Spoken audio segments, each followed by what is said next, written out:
Well, good evening. It's 2 minutes after 6. Time to start the class. No George. Last week, his wife was in the hospital. I went to visit with them. Hopefully, she's okay. I hadn't heard anything different. So we'll say a prayer for them. Others, I think, are taking it still by watching the video. I do need to confirm with everyone with regard to homework and test, which we're going to have to do soon, both vocabulary and translation, although they go hand in hand, and grammar. So I'll probably call the individuals and we'll talk about where we are. Let's go to God in prayer before we start. Father in heaven, we thank you for another day, another opportunity to gather together to study your word. We pray, Father, that those who are watching are able to you're to be with them, especially those that are struggling in this life and having difficulties. We understand that George's wife, Kathy, is having some health issues. We pray that you'd be with her and with George and be your will she could fully recover and all glory go to you. We're mindful of many of others that we know of, Father, and our families and friends and neighbors and churches that are struggling in this life. Pray, Father, that you would use us as a vessel to help them to get through this life, and we all can be in eternity with you. Pray, Father, that you be with us as we study your word. We do so in a manner that's pleasing to you. We can use it in a way that glorifies you, that others would come to draw closer to you through your word and through our deeds. We pray in Jesus' name, amen. So we are going to do a review tonight of, first we'll do a review on chapter 9 on adjectives, and then we'll do a review from 6 through 9, predominantly going over the translation of 1 John chapter 4, 1 through 6, which in that way we should cover the review. And then we'll finish with an introduction of chapter 10, which deals with the first and second pronouns. Hopefully you don't find, chapter 10 is, I apologize, is third declension nouns. Hopefully you don't find it difficult. Some people do. We'll try to walk through it in such a way that you can see the pattern that continues from first and second declension nouns, and then that pattern, how it's adjusted and how there's similarities in third declensions, and we'll show you what those are. But let's begin with a review. I'm going to go and do a share screen from chapter 9, which was adjectives. Let me get to the share screen here.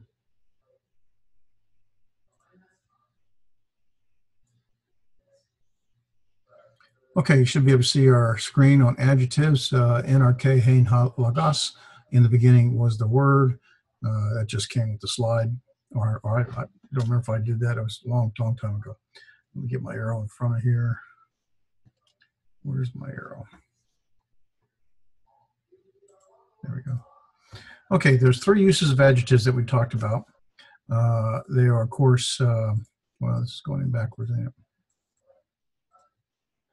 The attributive use, that's where the adjective is attributing something to the noun it's associated with, it's modifying. For example, this case, the good man, well, good is attributing something to the object it's modifying, to the noun it's modifying, man. It's telling us that the man is good. So the good man, the adjective is good, attributing to the man.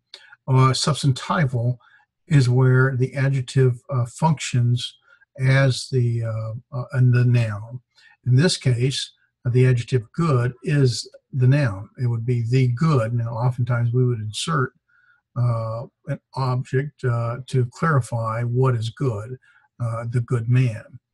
And then there's a predicate position. Remember, a predicate is anything from the verb and beyond. The man is good. Is the predicate, and is good is the predicate adjective. So here, there's somewhat of an equality is not the right word. There is an equality in a sense in this case that it's qualitative, but it's describing, predicating something about the man. And in this case, the man is good. I think these each touch on that. The attributive adjective, an adjective that ascribes a particular quality to a noun or substantive.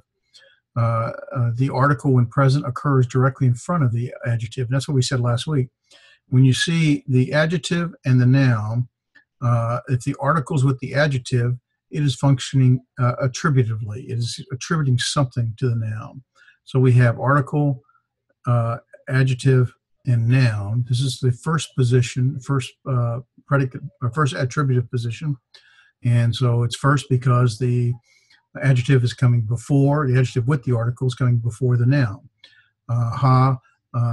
Alethenos is the true God from 1 John 5:20. The true God, Alethenos. Adjectives have, this is the nominative case. It's going to be in the nominative case because, one, I could see that I've got the article is a nominative singular masculine article. I got the adjective is using the second declension masculine stem ending of the omicron, and it's using the case ending with the sigma, so that's an agreement with the noun it's modifying. So this masculine singular adjective is an agreement with the noun it's modifying, theos. So alethenos is the true God. That is in the attributive first position. Now you can have the same thing, except that it's in the second attributive position. Here we have the same adjective. It follows the noun that it's modifying, phos. Phos is light. We already said alethenon is the adjective, and it means true. In this case, you notice that instead of being in the, we're still using the omicron stem ending, but now we're using the new for the case ending. Well, the new is in the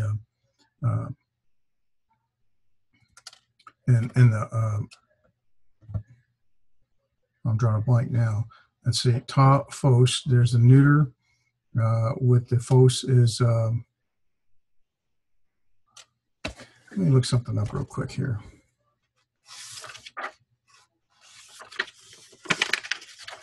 I have misplaced my thought on something I wanted to bring out, and now I can't think of it.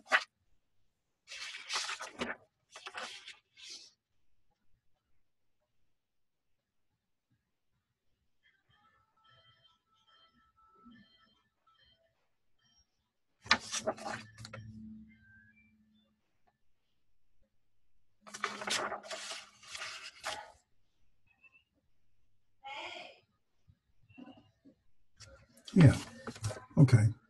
In the nominative singular. Alethenon is the nominative singular, but it's the neuter. So we're still dealing with the second declension of the omicron stem ending with the neuter or second declension nominative noun or adjective. So it's an agreement with the noun it's modifying. I can tell that quite easily because the articles are both the same, ta. This is the nominative neuter. Phos is, so the adjective it's modifying is also in the nominative neuter. It's the second or attributive position. Second, because the article plus adjective comes after the noun it's modifying. Not to worry that the noun has an article. It's when the article's with the adjective that your focus is on. And so when it's with the adjective, it's functioning attributively. And so that's the key point here. Okay, it's saying something about the noun. It's attributing something to the noun. It's the true light versus the false light, or so it's telling you something about the light. And so that's the attributive adjective. Also, there's some substantival adjectives where the adjective will function either as the some form of the noun, whether it be a nominative or accusative or indirect object. The adjective function is a noun or substantive in a given phrase. The article, when present, occurs directly in front of the adjective.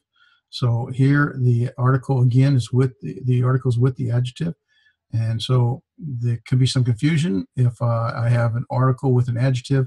Is that then functioning attributively, or is it functioning substantively? Well, the only way I know is by context. In the context here, there's nothing else that will function as the noun. So the adjective must be functioning as a noun. You are the holy, and so we add one. You are the holy. There's you are from the second person plural from Amy. You are hagios. Hagios is saint or holy.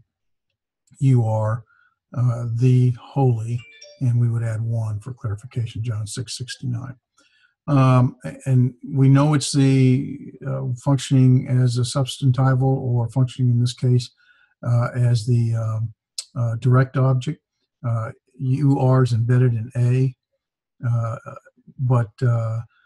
so the even this is the nominative.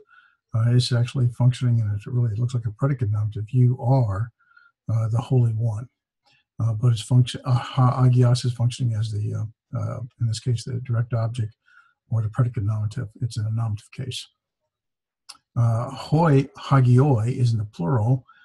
Again, there's nothing else to say that for the adjective modify, so it must be functioned substantively, and so it's the saints. Notice it's plural because hoi is and hagioi, the omicron iota ending, is the plural ending on the nominative case.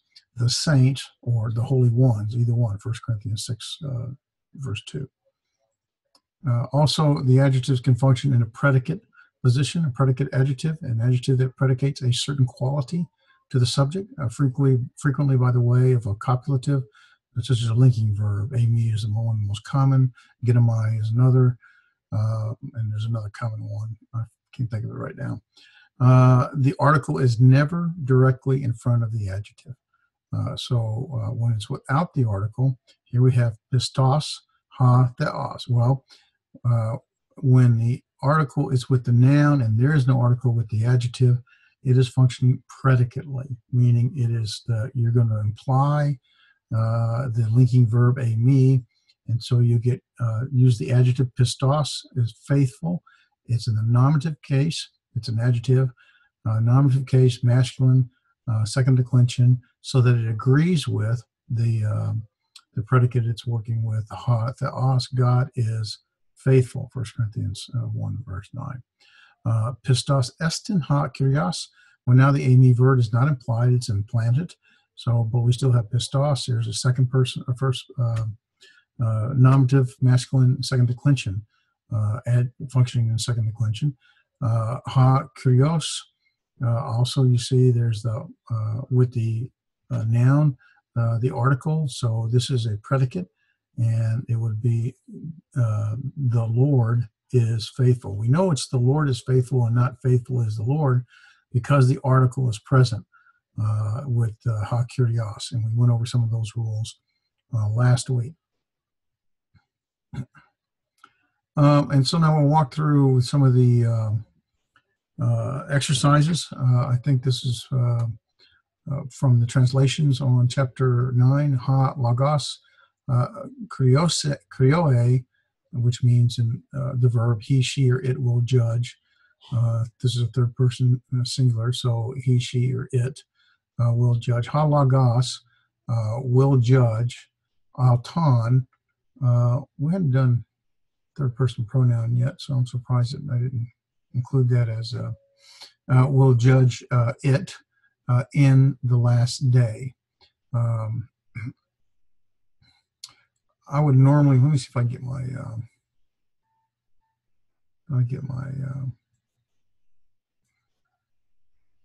pointer. There we go. Okay, so here's my prepositional phrase. I like to mark those out, and I have in meaning in. So typically in the dative, it's going to be in te escate hemera, in the last day. And so I've got that marked off. This is the accusative neuter, auton. So here's my subject, ha logos. This is my verb.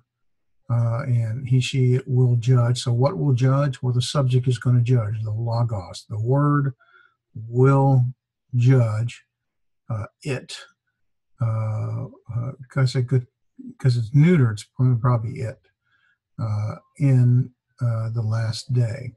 Let's see if that's the. Let me see how they recorded something real quick on this. Let's see if I got that.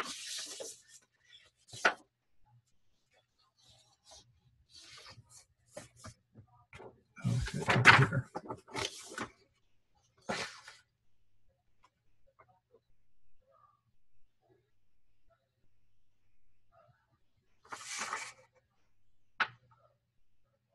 I'm not even sure where that one came from.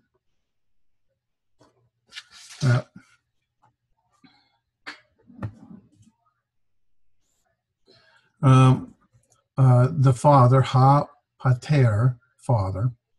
I guess that's a word we hadn't had yet. Egere, this is the verb. So I have my subject here, ha pater. I know it's a subject because I'm functioning in the nominative. Nominative singular, ha pater, the father. And this is my verb, he, this is third person singular, so he raises. Tous nekrus. Well, tous is our article in the accusative. This is the accusative. I can't write with this. I need to learn how to write. Accusative plural. So the dead. And notice how the article is in agreement with the word that it's modified, associated with. So those are both accusative plural. So we have the father raises the dead. And here we have not. Where's my pen? There we go. This is not nikro, be conquered. Hupo, by evil. Or from evil. Let's see, it would be by evil. Rather, nika, conquer, and here's my prepositional phrase, and it'll stop probably right there. In or with good, takakan, rather conquer, and we have, there's my direct object, rather or but conquer the evil with good. So it would be read, do not be conquered by evil, or with the, probably by, that's would be by evil. Rather conquer the bad or evil with good. I think kaka can either be bad or evil, and more likely to be consistent, it'd be do not be conquered by bad. I like evil better. Rather be conquer evil with good.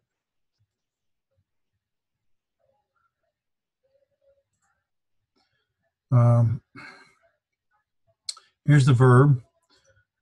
This is a third person singular. He, she, it will rescue. This is the word me, ha kurios. There's my subject. From, this is a prepositional phrase, from all works of evil, all works of evil, and he, third person singular, will save. And there's another prepositional phrase, into the kingdom or his kingdom, epuranion. I'm going to remember epuranion.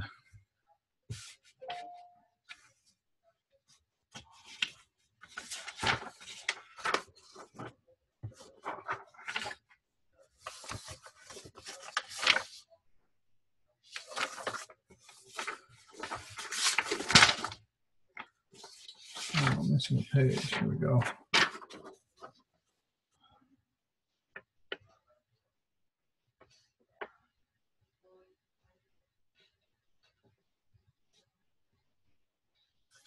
Yeah, epuranion, heavenly. Okay, so we have the verb, and let me put on a different, I want to try this. So here's our verb, and this is our subject. So in English, we'll have, and it's in the nominative case. We have here,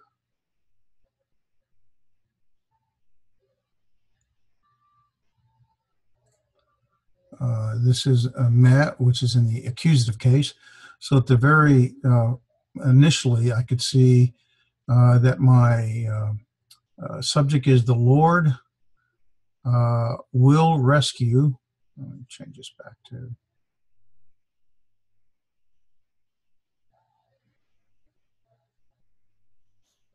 The Lord will rescue. And if I get rid of all the prepositional phase and just go to the will rescue me and will save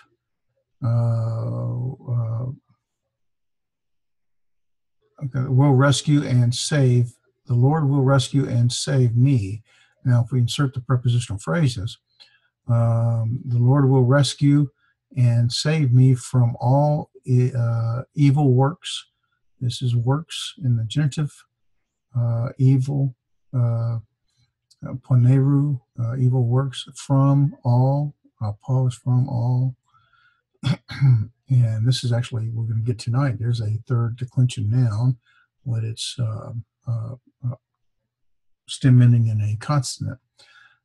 From all evil works, and Lord will rescue and save, rescue me and save into the king, his kingdom. So there's into the kingdom, and here's the genitive, so it's referring to his kingdom, and epuranion, in the heavens. And I'm surprised that I don't have that written out.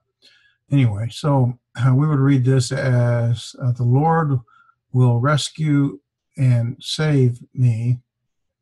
There's the save me from all evil works. How about the Lord will rescue me? The Lord will rescue me from all evil works and save into his kingdom of the heavens. I think that's right. That sounds a little wooden, but you know.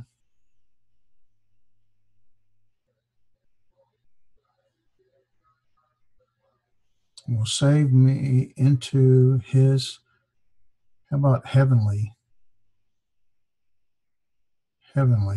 kingdom.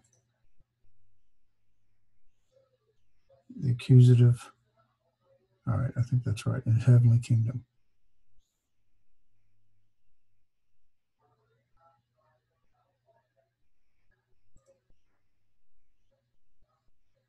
Okay, here's my post-positive gar.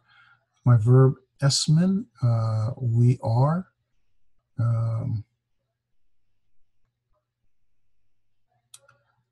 Workmanship, and here's his. So for we are his workmanship.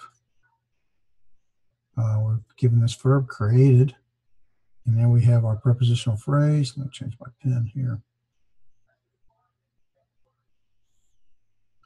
In Christ Jesus, and another prepositional phrase, epi, for good works.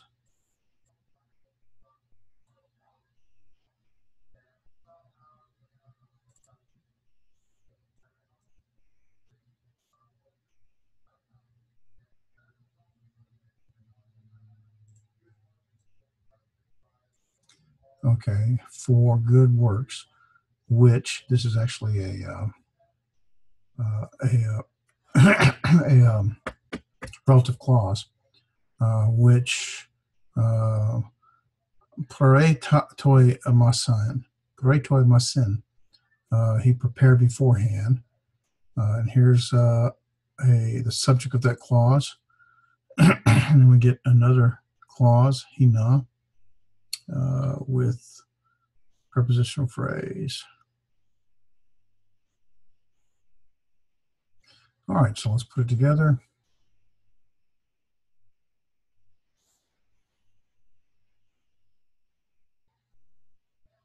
For we are his workmanship, created in Christ Jesus for, there's good works. So now notice we've got the ois ending and the ois ending, and that is, of course, the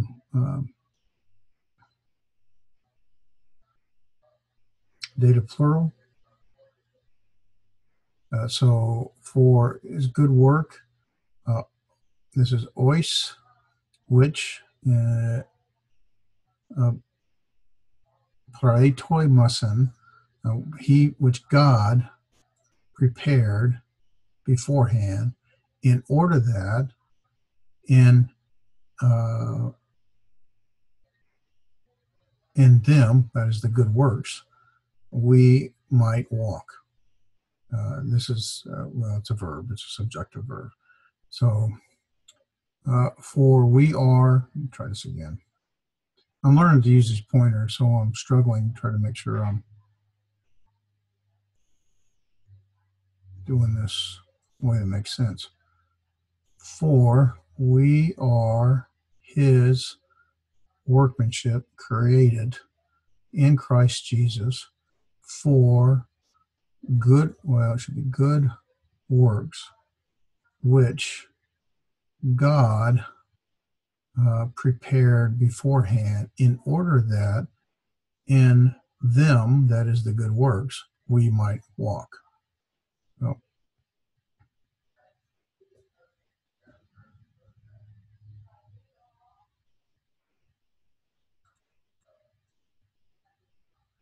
all right, so that covers our chapter 8, chapter 9.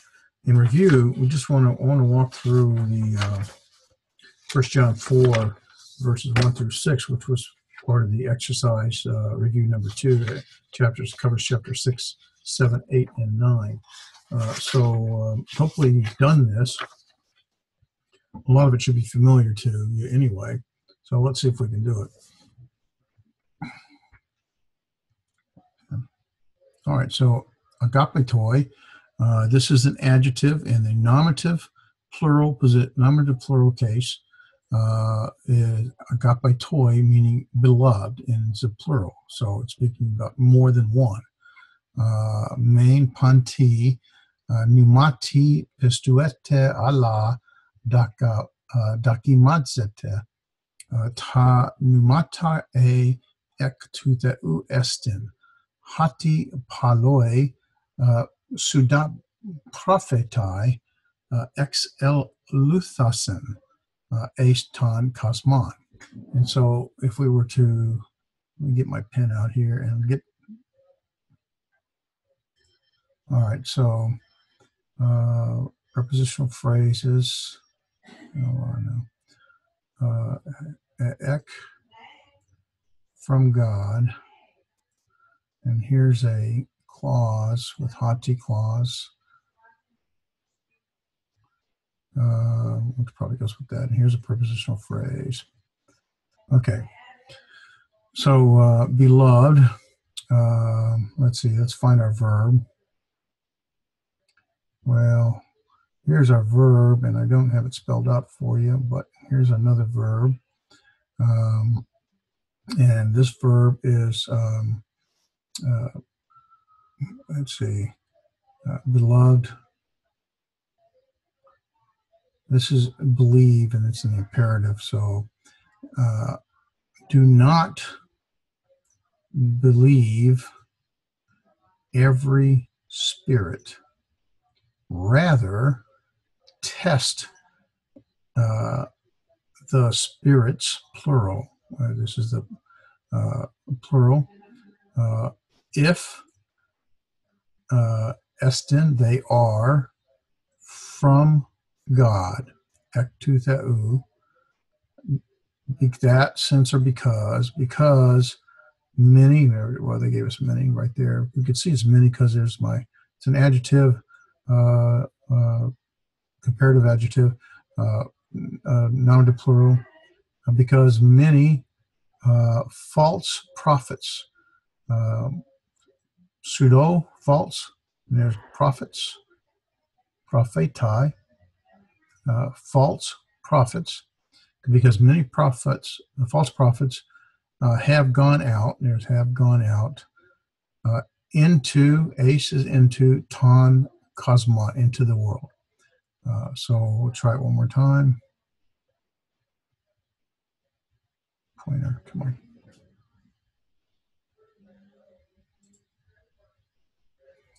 Beloved, not, and we would say, because it's emphatic, do not believe every spirit. Rather, test the spirits if they are from God, because many false prophets have gone out into the world.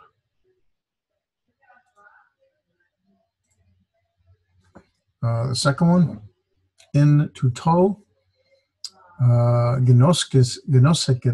genoskete ta numa tuteu pan numa ha hamalage esun Christun exarchi xl thu xl lu thata, not x, ele lu thata, ele lu thata, ele lu thata, ectu theu estin. All right, so let's highlight or point out things of significance for us. Here's a prepositional phrase, in toto, this, in this. Here's my verb, and we're already told what it is. It's a imperative, and or it could be second person plural. In this, you know. What do you know? The Spirit of God. So it's a genitive speaking to the Spirit, referring back to the Spirit of God. Every spirit that or which confesses, it's like a third person singular, confesses Christ or Jesus Christ, and here's a prepositional phrase, in the flesh, and the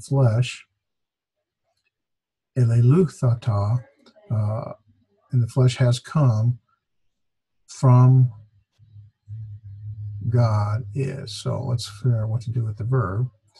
And so what we have is that in this, you know, the Spirit of God, that every spirit, and I'm probably going to insert that is right here, every spirit, or no, that confesses Jesus Christ, here we go, in the flesh is, or that Jesus Christ has come in the flesh is from God. Okay, so that's where it is. That Jesus Christ has come in the flesh, or has come, that's right, it, but is from God. That's where it goes right here. Sorry about that. In this, let me go back to here. We'll read it with the highlighter. In this, you know, the Spirit of God. And so what is that? Well, that's every spirit, right here, every spirit that confesses Jesus Christ has come, right here, has come in the flesh, is from God. Hopefully that didn't confuse you in that.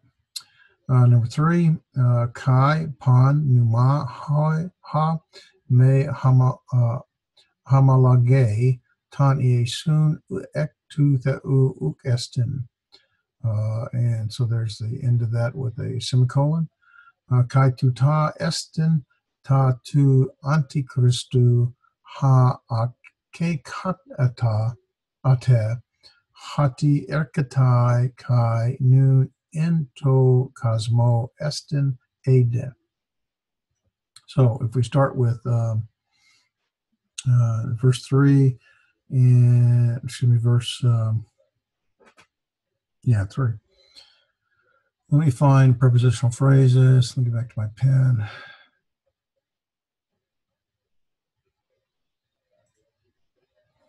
Let's say,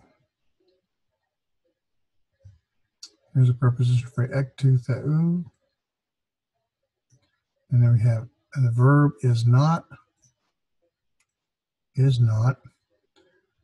and this is. So we have this is another verb. Ta tu antichristu, the Antichrist, which you have heard. There's another verb. That, another verb, erkatai, is coming. And now, here's my prepositional phrase, and now, and estin is already in the world. So let's see if we got anything of significance. Oh, I don't want to do that. Go back. Previous. There we go. And let's see. And so let me get to my highlighter.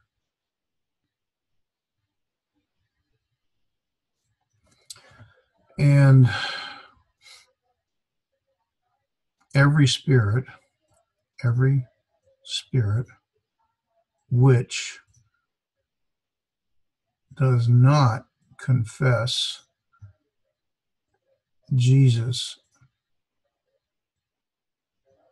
is not from God. So, and every spirit which does not confess Jesus is not from God.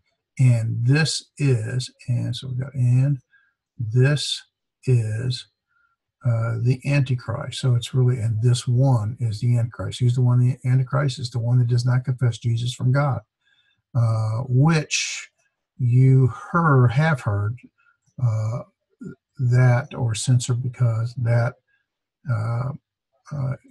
he is coming and now is already in the world. Okay, so I'm not sure there's anything else here.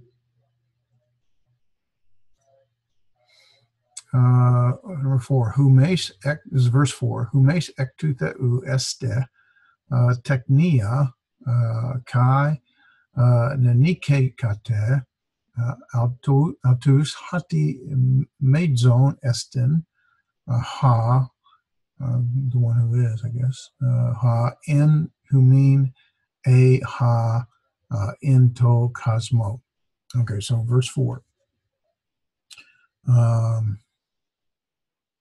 So I want to do my prepositional phrases. It just helps me. You may have a different way of doing it, but I get those out of the ek to theou, and then I highlight my verbs, and I normally double underline the verbs so I can find them easy. From God, we are. So here it is. Little children, and you have overcome autos hati. Destin, there's another verb. And there's another prepositional phrase, in, who mean. And another prepositional phrase, in to cosmo. So this is with us, or in us, or you, excuse me, in you. This is a second person. We'll do that next week, second person pronoun. And then in the world, or with the world, probably in the world. So we have humes. This looks like our second person singular pronoun. You are from God, and it looks like little children. So I'm going to get back to my highlighter.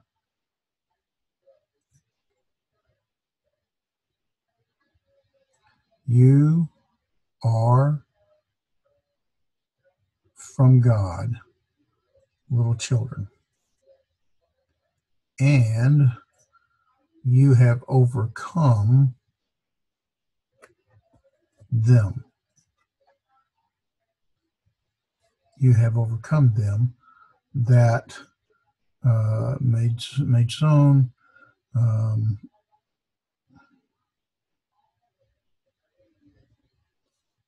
because greater is the one who is. Now, here's a case where the article ha is functioning in a pronoun, and it's the one who is, all embedded in the article. The one who is in you, which the one who is in the world.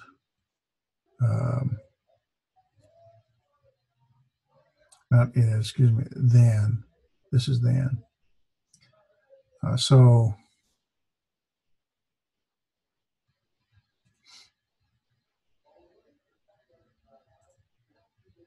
you are from God, little children. I think some translations say my little children, but that's not embedded in the text. And you have overcome them,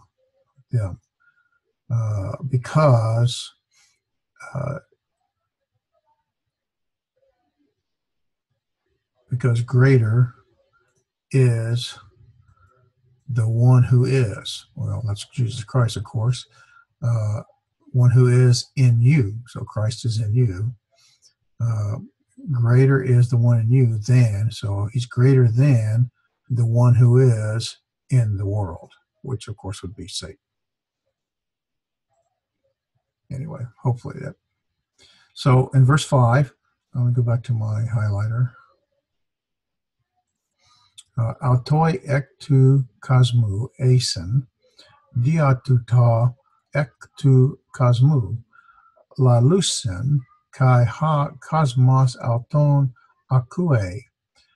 So if we go and identify, I guess I could have stayed in my pen, any phrases or highlight the verbs. Here's a nominative plural, personal or third person pronoun. Here's a ek to kosmu, prepositional phrase, from the world. That would be them. Asin is, of course, the verb, so I double underline it. Here's another prepositional phrase, through this, from the world. La lucen, it's a verb. They speak, and here's my subject, the world, them, that is a plural, genitive plural, they hear. So get back to pointer, get to my highlighter.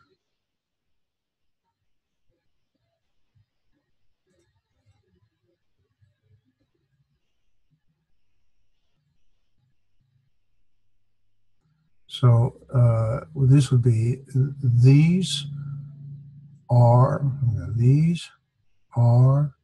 from the world. Diatutu would be through this, but typically it's an idiom meaning for this reason. For this reason, from the world they speak, and the world hears them. Anything you want to bring out here? Altoi ektu kosmu eisen, diatatu ektu kosmu la lucen, kai ha cosmos auton akue. No, I don't think there's anything that I need to highlight.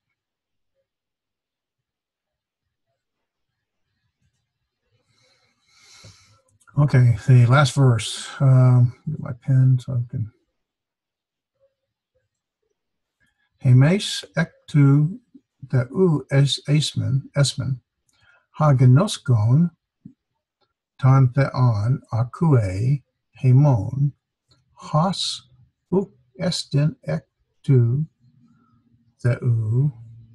Come on, pen, come back. Tu uk akue hemon ektu tu genoskomen ta pneuma tes aletheas kai ta pneuma tes pales.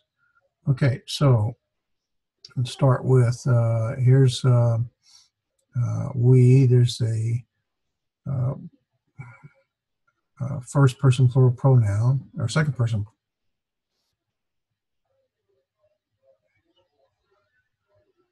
Yeah, second person plural pronoun, so that's we. There's a prepositional phrase, from God. Here's my verb, esmen, we are. And here's the subject, ha gnoskon, the one who knows. God, there's another verb, he hears.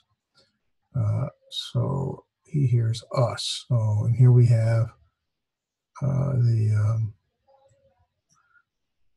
semicolon. So let's get this much done, and we'll do the rest of it after that. We are from God. The one who knows God hears us. And we'll get the rest of the sentence.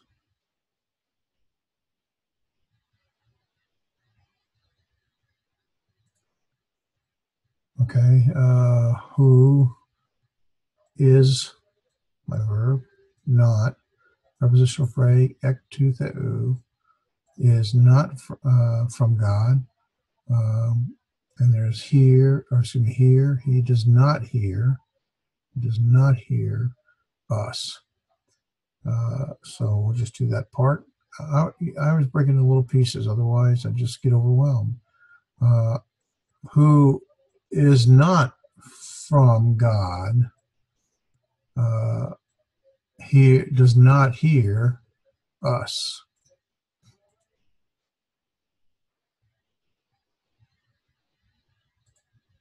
Prepositional phrase, act to is a Greek idiom given to us, meaning by this. So by this, just from this, or by this would be the idiom. Here's my verb, gnoskomen, first person plural, we know. The spirit, and this is in the genitive case, of truth. So I can see the genitive tes, ale theos, there's my genitive ending. Let's see, we know the spirit of truth and the spirit of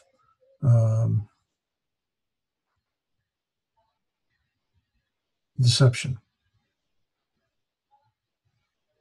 I'll go back to,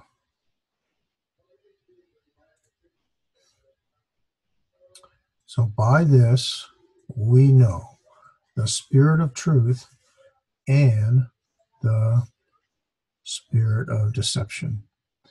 I think that's it.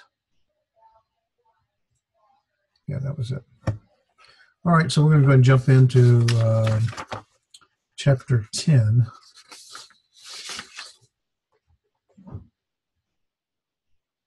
Pull up a different slide here and we'll finish that one.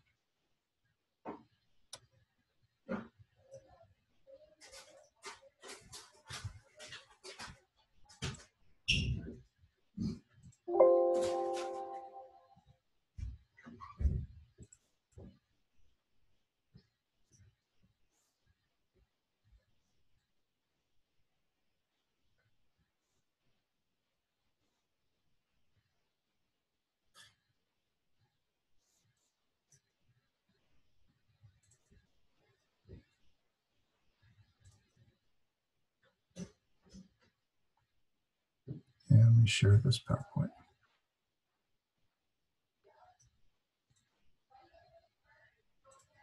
Okay, chapter 10. We'll start by reviewing our case endings.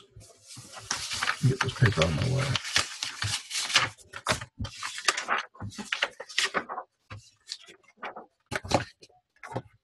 Okay, now you should be pretty comfortable, hopefully, with the case endings for second declension and first declension. Second declension masculine, second declension neuter, and first declension feminine. And so you should have these pretty well. You should be able to do it ideally without the just the case endings, without the stem ending. In other words, this would be, I don't think I can write well with, I'm going to try, but I don't think I can write well with this pen. This would be the sigma. In this we have, there's no ending, no case ending for the first declension feminine nominative. Remember, its stem will end in either an alpha or an eta, but there's no case ending added to that. And the second declension neuter for nominative is, of course, the nu. I can write that one easily. And then the genitive, if we go down the list, there's the upsilon ending. And then in the feminine, we're going to have the sigma ending, because it'll be the alpha sigma or the eta sigma. I don't know what's going on in my house. And the upsilon for the second declension neuter. Now I can't think. So hold on a minute. Let's go see what that is.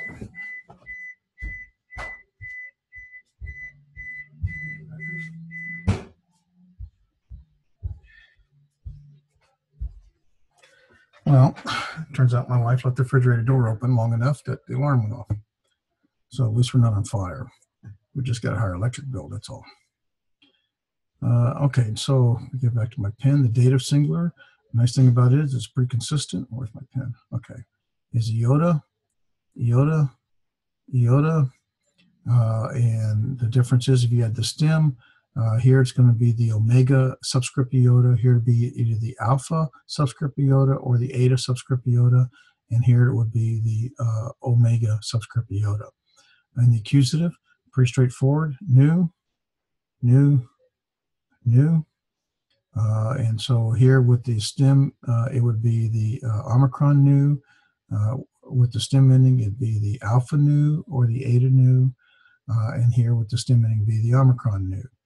Our noun rules, you might remember, is some of them are that the masculine genitive is going to be the same as the neuter genitive.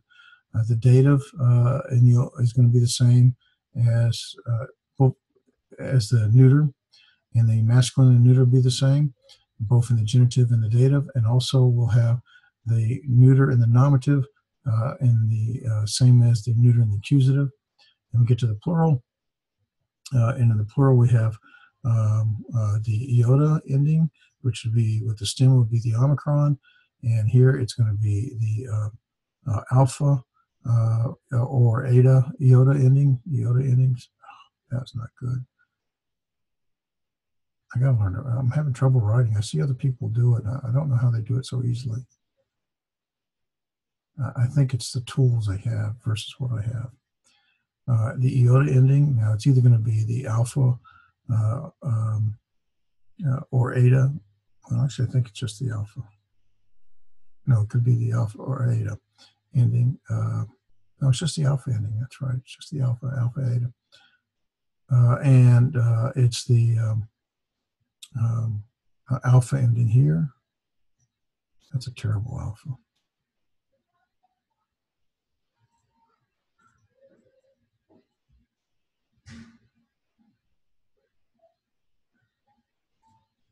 Try it again.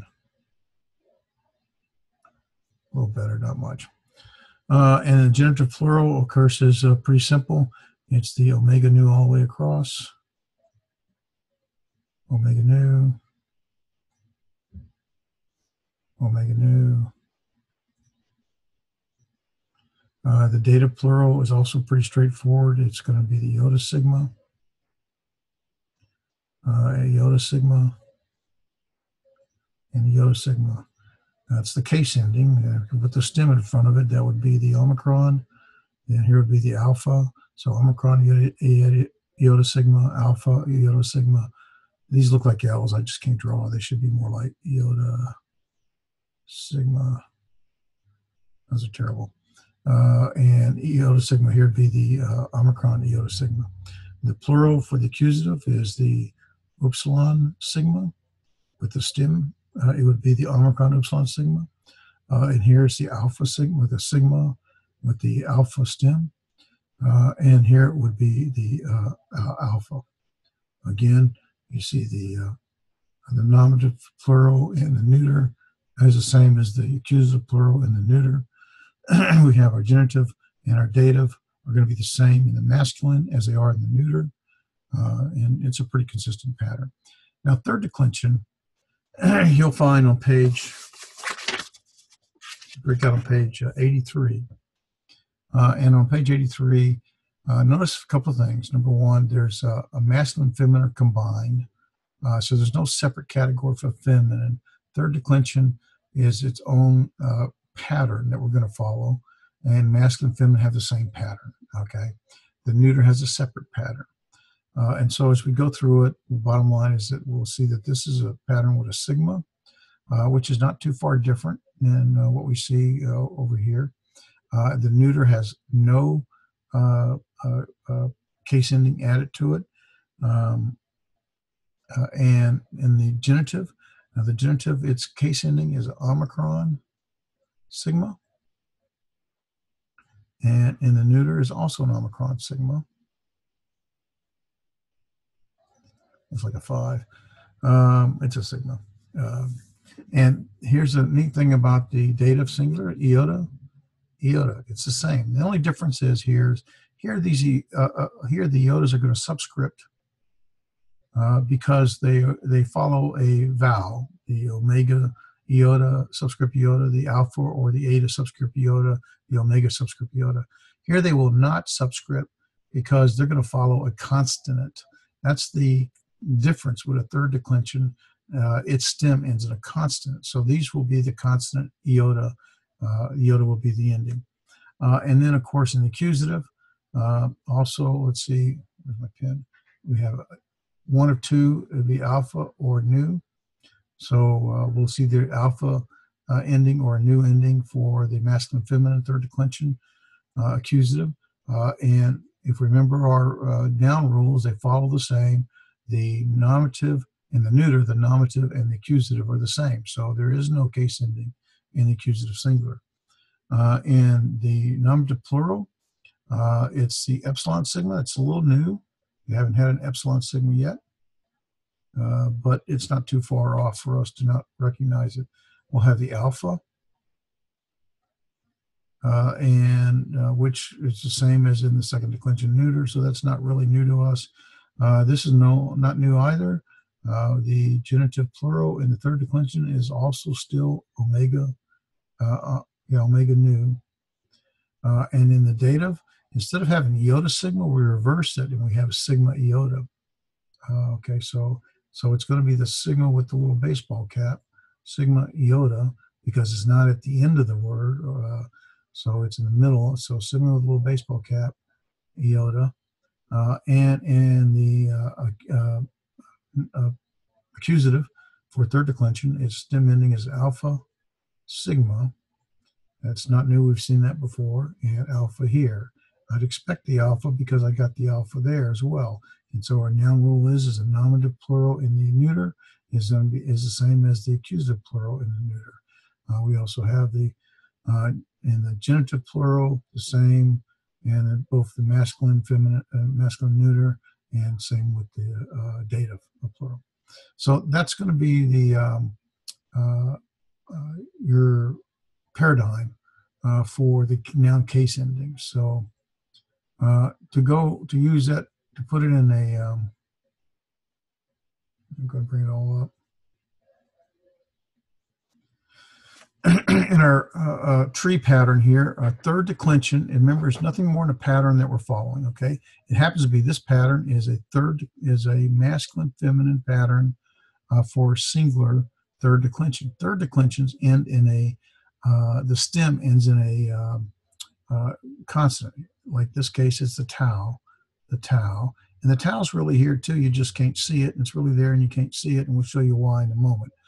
But the stem endings is, here's the tau, here's the root is the kari, so my root is going to go kari, and then my stem is with this tau right there. And so when I add to that for the nominative, I'm going to add a sigma for the masculine, feminine. I'm going to add for the accusative, either an alpha or nu, depending upon the word. I'm going to add the iota for the dative singular, and the omicron sigma for the genitive. Genitive is very important for us to learn, especially in third declension, because that's the place where you'll be able to see the stem and see it there. What happens is that there's some changes that occur when for certain consonants. If I put a sigma next to a tau, if the tau is the last letter in the word, then the tau drops off. Same thing, similar with a nu, some things happen. And so oftentimes when a sigma comes up against certain consonants, those consonants will change. And so it looks like it's not there, but we'll go through that here momentarily. So in the third declension, masculine, feminine, our word is karit. That is the stem ending. The root is kari. Karis is, of course, grace. And so we have karis, karitos, kariti, karin. That is the singular masculine, feminine of karit. And so we just have we add the case endings to the tau here, and sometimes that tau will change, and you'll see that momentarily. And the singular for the neuter, here's a different pattern.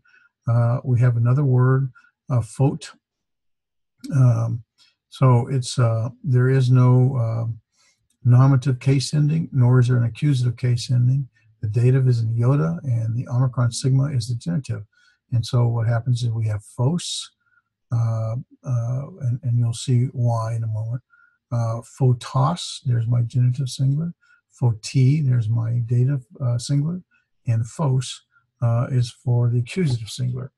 There's a different pattern for third declension plural, masculine, feminine. I'm going to bring them both up. Again, we're just following a pattern. And this pattern here for the masculine, feminine, plural, third declension, again, my tau, my consonant, is the stem ending. And so I've got my root kari, and then tau, so karit is the stem, the root with the stem at it. But for plural, I'm going to have for the nominative, the epsilon sigma, so it's karites.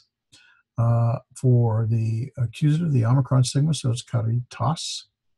And then the my trusty omega nu for the genitive plural, so kariton. And then the sigma iota with a movable nu, meaning it may or may not be in the word. So it'll be karis or karisin, either one. And so again, we have the tau with karit, and then we have karites, kariton, karisi or karisin, karitos, meaning grace, plural. So in the neuter form, we're using the same faut, and there's the root word, and then we have our stem ending, faut, and again, stem is a consonant. That makes it a third declension. So if you remember first declension, let's start with second declension. Second declension, the stems end in omicron. First declension, the stem will end either an alpha or an eta. Third declension is the stem ends in a consonant. But because the consonant can't, there's a lot of changes that occur when the consonant comes up against certain letters, specifically at a sigma. As a result, it will sometimes look funny, but it's really very regular. You just need to learn the rules associated with what happens to these consonants when it comes up against a sigma or when it's the last letter. And we'll show you that momentarily. So faut, and to make it in the nominative case, I'd say phota. In the accusative is phota also. In the genitive plural is photon. In the dative, it would be phoci or phocine, but there is no word phocine, so it's not here. I should have picked a better word. But again, we're following a pattern. This happens to be a third declension pattern. It's third declension simply because the stem ends in a consonant, whether it be a tau, kappa, lambda, whatever consonant it is. It's not a vowel.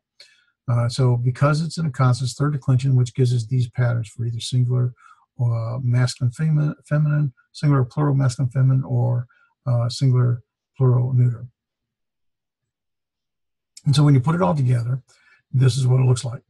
And I think I've sent you the slide, so you should have that. So this is with the now case endings, all right, and not with the stem added. You really want to learn it this way. It will make it so much easier in the long run. It's easier to learn it with the stem endings. It is easier, at least it was for me. But if you learn it this way without the stem endings, then you're going to be able to recognize the changes that occur much easier, because as we said about a lot of vowels will lengthen or they'll shorten or even drop off. And now that we're moving to third declension, we'll find that these stem consonants will often change or fall off as a result of if it's at the end of the word or if it comes up against a sigma. So there's a lot of changes that occur, and that for some people make third declension a little harder. However, just recognize that the pattern that we're following is not much different than what we've already learned. There's some variation, but you see some similarities. Look at the dative, all with the iodas. Look at the genitive plural, all with the omega nu. The dative plural, the iota sigma just reverses to the sigma iota. So we have a lot of similarities. Even the accusative, the nu, alpha or nu here, and then no ending there. So a lot of these should not be really difficult, and you don't want to make it any harder than it is. So, and so here's the slide with the case stem endings added to them. So,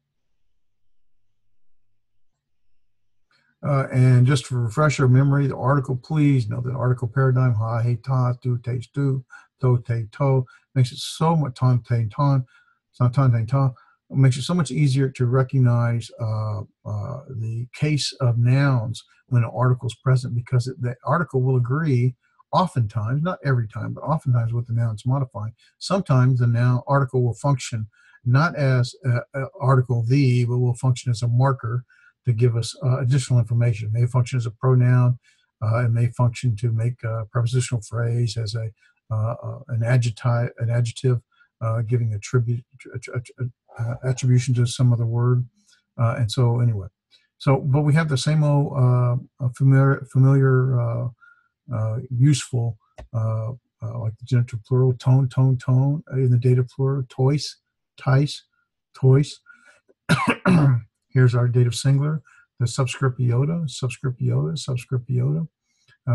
genitive, to two, tais, two, and our accusative singular, ton, tain, ta, hoi, hi, ta, tone, tois, tais, tois, tus, there's my plural, accusative, tos, and ta.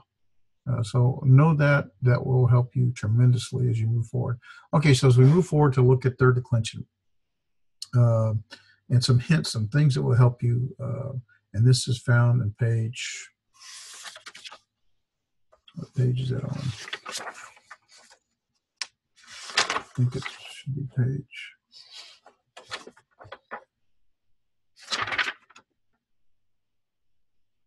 Okay, page 78, 10.6. Okay, so the stem, well, for example, the word sarx, or its genitive form, sarcos, the stem is sarc with the kappa stem ending, okay? What happens is when you add a sigma to the nominative singular, then the stem consonant, that's that kappa, the stem consonant changes. And so how do you know when you see sarx what the stem is? How do you recognize that? Well, the answer, and you'll see why it changes in a moment. The answer is what you want to remember is the lexical form that we talked about before. If you look up this word flesh, sarx, in the lexicon, it will start with sarx, and then it gives you the genitive form, sarcos, and then it will give you the article that's associated with it. But the genitive form is going to retain the stem ending of the consonant, and so that's why you see its stem ending is sarc. And so yeah, the genitive, if you were to take the genitive case ending off, omicron sigma, you'd be left with its stem. So it's very useful not to just learn the vocabulary, the nominative lexical form, but the genitive that's associated with it, so that when you see sarc, you'll go like, oh yeah, that's got stem ending to it, and so you'll be able to more easily recognize it. In the nominative singular, the word sarx and the dative plural sarki will also be affected because a sigma is added to the consonant. We'll show you that in a moment, what happens. So when the sigma is added to this kappa, so when we add a sigma to it,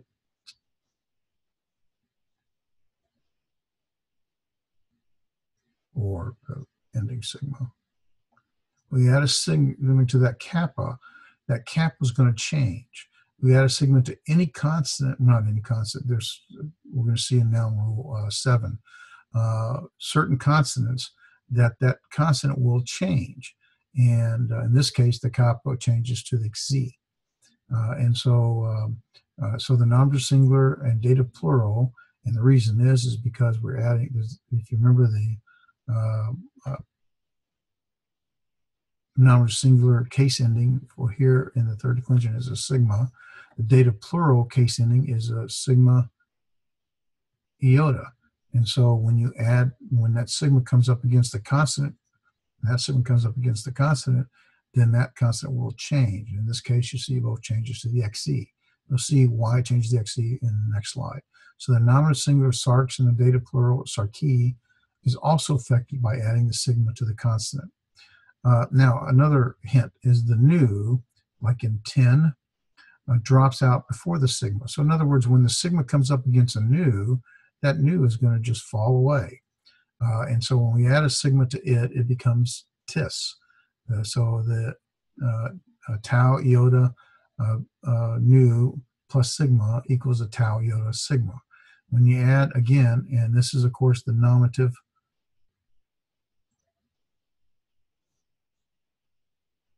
singular, and here is the dative plural.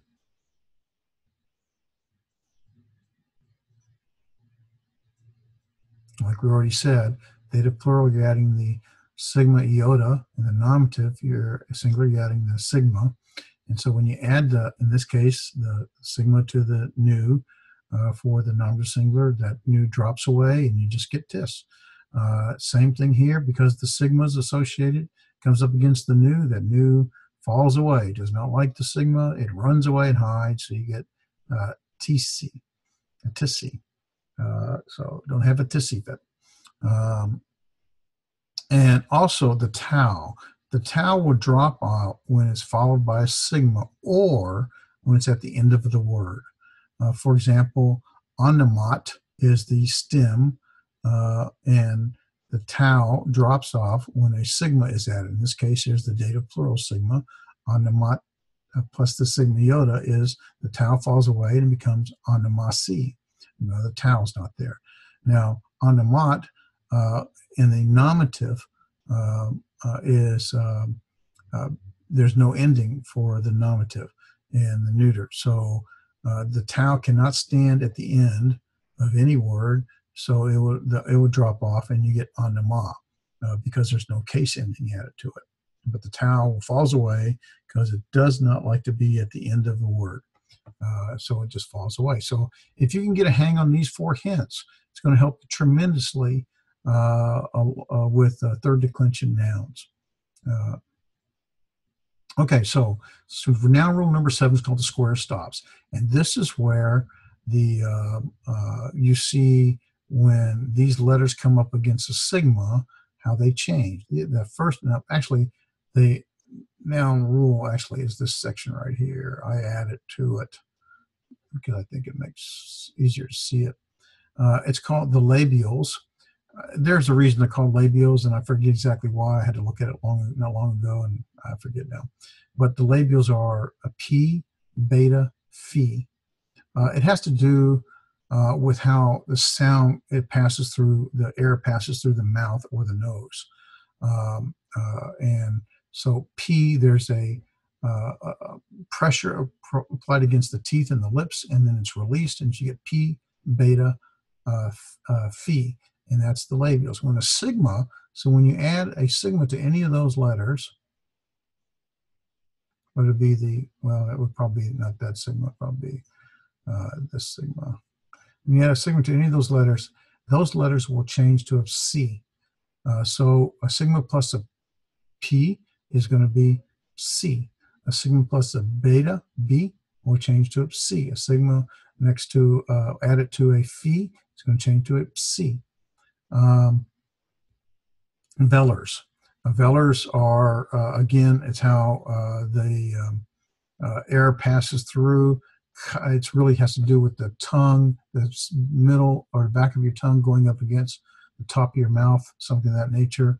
So kappa, gamma, xi, those are the velars, kappa, gamma, xi. And when you add a sigma to any one of those letters, they will change to the xc, like we already saw the kappa added with the sigma on sarx, and it will change to xc. So kappa changes to xc, the gamma changes to xc, xc changes to xc.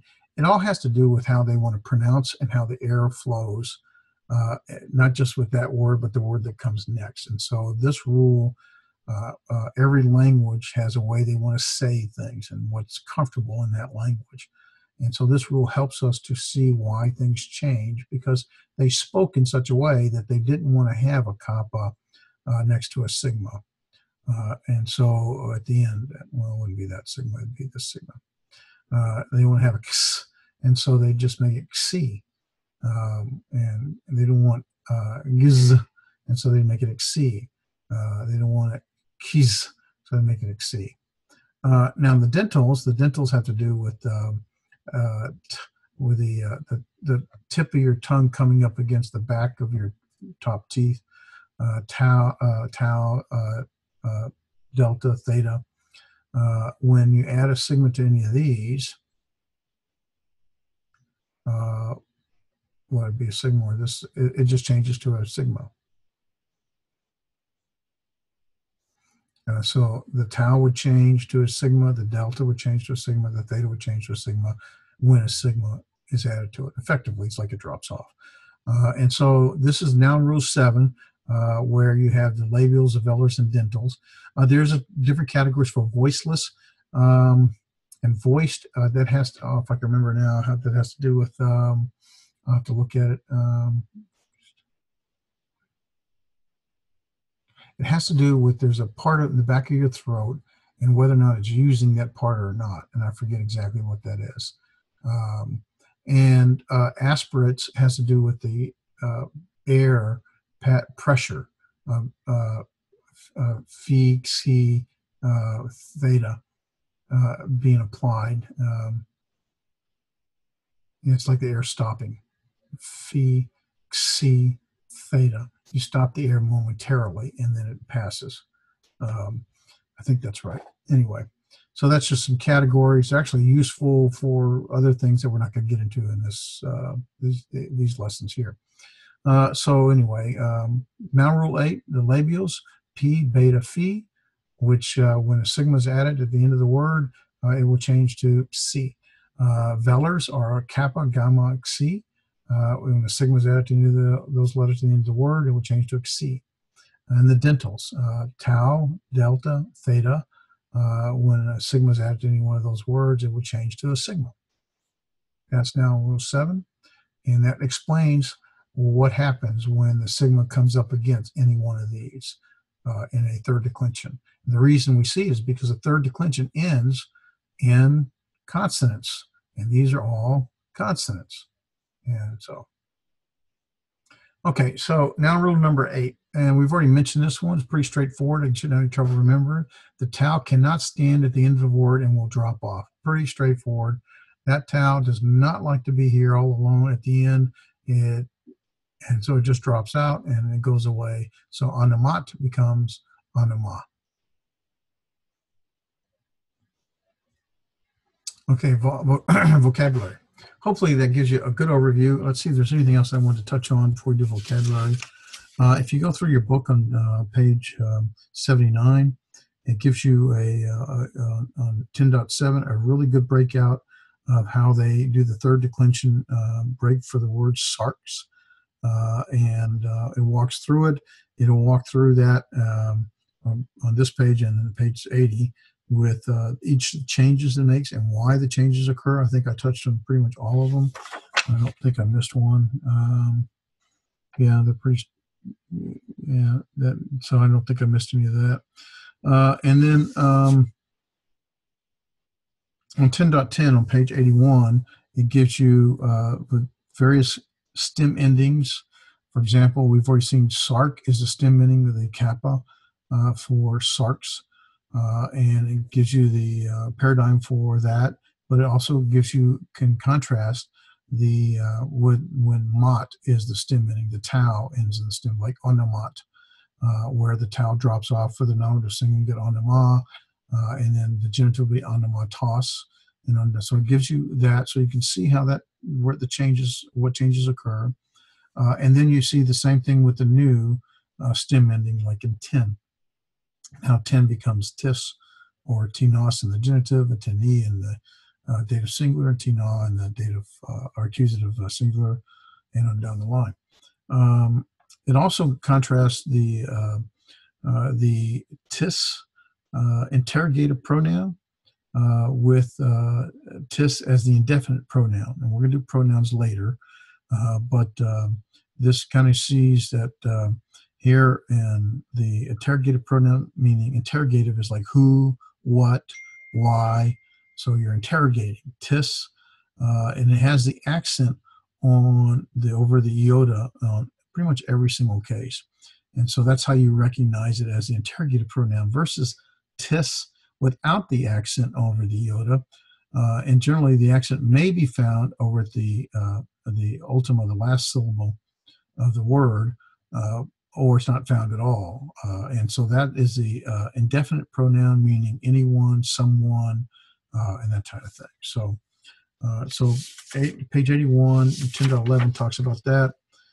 Some other things that 10.12 on page 82 talks about the number, the adjective, meaning one, ace, and the masculine form of that, and you want to know that, and the feminine form of that, as well as the neuter form of that. Ace is the masculine nominative form. Mia is the feminine nominative form, and hen is the, not in, but hen with a rough breathing, is the neuter nominative form. And those you'll see all mean the same. They all mean the adjective one. So you want to see that. What else? The square stops is giving on page 84. We did that.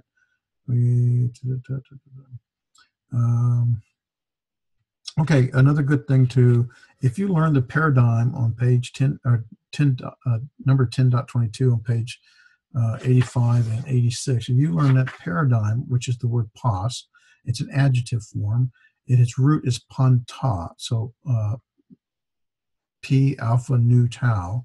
If you learn that paradigm, you will have no problems with third declension nouns because it has both a tau as its stem ending and a nu after that. And so you'll see the changes quite easily by learning the paradigm on page 86 for pos. Its root is punt, pow, alpha, nu, tau. And I think that's all in here. Yeah, on 10.24 talks a little more about the article, things that we've already mentioned, some conditions, situations where the article is not, doesn't mean the, but it can mean, functions as a pronoun, a weak demonstrative pronoun they call it, or personal pronoun or relative pronoun. A demonstrative would be that or this or those. Relative would be like who or which, and a personal pronoun would be like he or she. And so it talks a little bit about that. That's worth knowing. And also 10.25 talks about how that pronoun or that article is used in conjunction with a prepositional phrase. 10.25, where the article basically is there to function to identify that prepositional phrase in an adjectival way. So the whole phrase, because of the article, is modifying a word there, and you correlate that with the article. So anyway, you got vocabulary, and so let's go through vocabulary. Hagios, hagia, hagion. That's an adjective. There's my nominative singular, my feminine singular, and my neuter singular. Hagios, hagion, hagia, hagion. And of course, it means holy as a adjective. If it's functioning substantively, in other words, says there's no noun to modify, then there might be holy ones or even the saints type of thing. Next. A is if. It's a particle. That means if. A may is except or if not. Here's our adjective meaning one. Adjective meaning one. Ace, mia, hen. A day is already or now. Come on. Okay. Anima. Anima is name or reputation. Anima, let's see, anima. And there's, you see, this is what we're talking about in the genitive position. We can see there's the stem ending, the tau. And this is the case ending for the genitive in a third declension, the os. And so its normal root would be animat. So it would be animat tau. It falls off because it's the end of the word. When it's in the nominative case, it will fall off when a sigma comes up to it. And anyway, it's a neuter. Udes, udemia, uden means no one, none, or nothing. Pas, pasa, pan means all,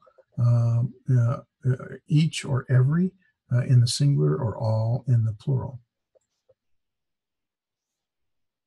Peri, there's a preposition.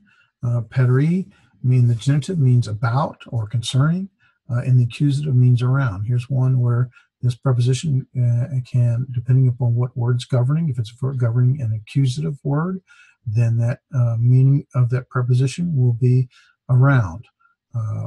Around, there you go, around. If it's governing a preposition in the genitive, its meaning is going to be about or concerning. It's sometimes easier to have two different vocabulary cards to learn it that way. Peri in the genitive means concerning or about. Peri in the accusative means around. Sarx or sarkos, hey. So this is the nominative form or the lexical form where this is the nominative form with the sarx. And we see there's the kappa stem ending, and this is my genitive case ending. So sarkos, and when this kappa comes up against a sigma, as it does with the nominative, because in the third declension, what we would do is we'd add the sigma to the kappa, and that kappa changes to the xi. That's now in rule 7 with the square stops. And so sarx, sarkos, hey, meaning flesh or body. It actually has several meanings, like 36 different meanings, but the most predominant is flesh. Soon means with in the dative form. Soma, somatos, ta. So again, here's the ta. If I get rid of my genitive third declension, because I have a ta stem ending, that would be somat, and that would be body. I think that's it. Teknon, teknu, ta. This is a noun. It is a neuter. I know it's neuter because it's associated with the ta article. I also know it's neuter because it's the omicron nu. Omicron. Here's my second declension. And in the nominative case, it's a new ending. Also in the accusative case, it's a new ending, but its lexical form is going to be in the nominative case. Tis, T. Well, I've got my accent mark here, and so this is going to be the interrogative. Who, what, or why. And so without the article, or without the, I'm going blank, without the accent mark, this would be not the interrogative, but the indefinite pronoun, meaning someone, certain one, or anyone, or in the neuter would be not a, this would be a one, someone, anyone, certain one, but in the neuter it's not a one because a neuter refers to a thing, so it'd be something, any, a certain thing, or anything type of thing. I think that's it. Okay, for homework, do exercise 11 in the workbook. All the parsing and all the warm-up. It shouldn't take you much, but it'll give you practice, especially on third declension. And then do all the even numbered translations in the workbook. That is not the additional translations, but the translations, just the even number. So that'd be, I think there's 10 total, so that's 5 of them. And then read chapter 11, which is, we'll begin first and second personal pronouns. So we'll pick those up next week. Appreciate your time. I'm going to try to reach out to each individual to see where you are. So I need some feedback in terms of homework, in terms of, I got to do tests if we're going to do grades. I know I talked to some and they said they're taking it for a credit, but yet without the homework and without the feedback, it's hard for me. Well, I cannot give a grade, at least not a passing grade. So we need to talk about that. I'll call each one of you, see where you are and what your intentions are, and we'll just adjust from there.